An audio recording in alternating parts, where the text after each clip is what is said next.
Si j'ai bien compris, en Russie, l'enfant est roi, mais c'est pas le même que celui que nous venons de voir. Quelle sorte de roi? Un roi qui est, là on a vu, un gâté, câliné, ou un roi que l'on éduque dans un but, hein, pour qu'il devienne un adulte presque parfait. Est-ce que c'est plutôt ça?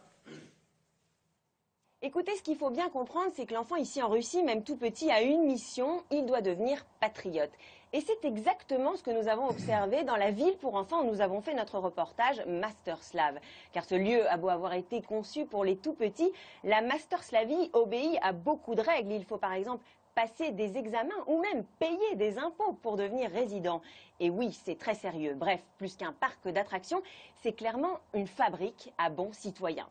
Et pour vous donner un peu de contexte, cette ville hors du commun se trouve entièrement sous terre, creusée sous les grandes tours du quartier d'affaires de Moscou.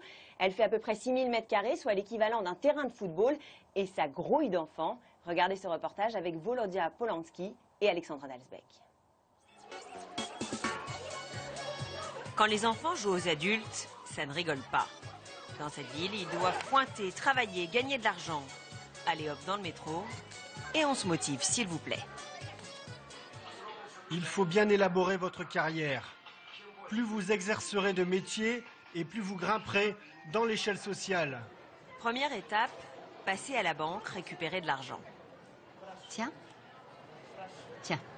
Tania et Aliona sont venues avec leur mère. Mais tout d'un coup, les voilà très indépendantes. Plus question qu'on choisisse pour elles. Allez maman, on y va.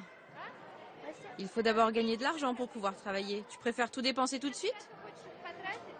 Je veux aller là. Elles ont décidé de devenir archéologues. Pour cela, elles doivent excaver des objets et les identifier. C'est un vase, il fait 10 cm. Et comme elles ont bien travaillé, elles touchent leur salaire. Je te donne 30, voilà, 10, 20, 30. Avec leur paye, Tania et Aliona peuvent choisir des métiers intéressants. Chers amis, on recrute au service des douanes. Le bureau est ouvert.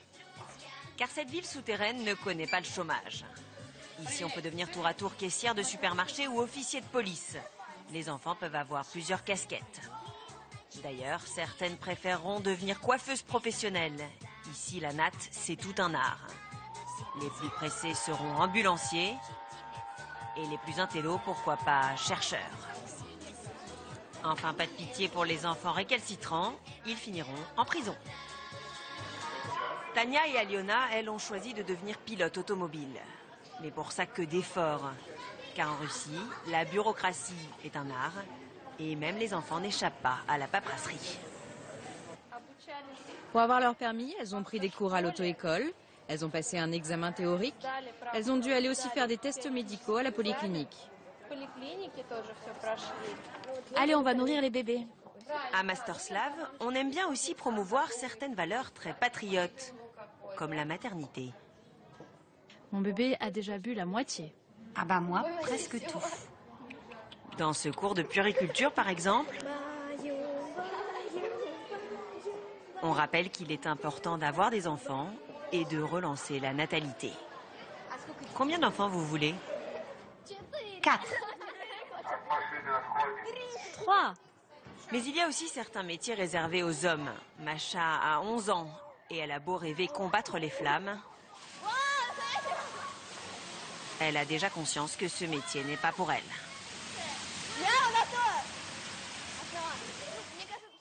À mon avis, c'est plutôt un métier masculin, mais j'aurais beaucoup aimé être pompier.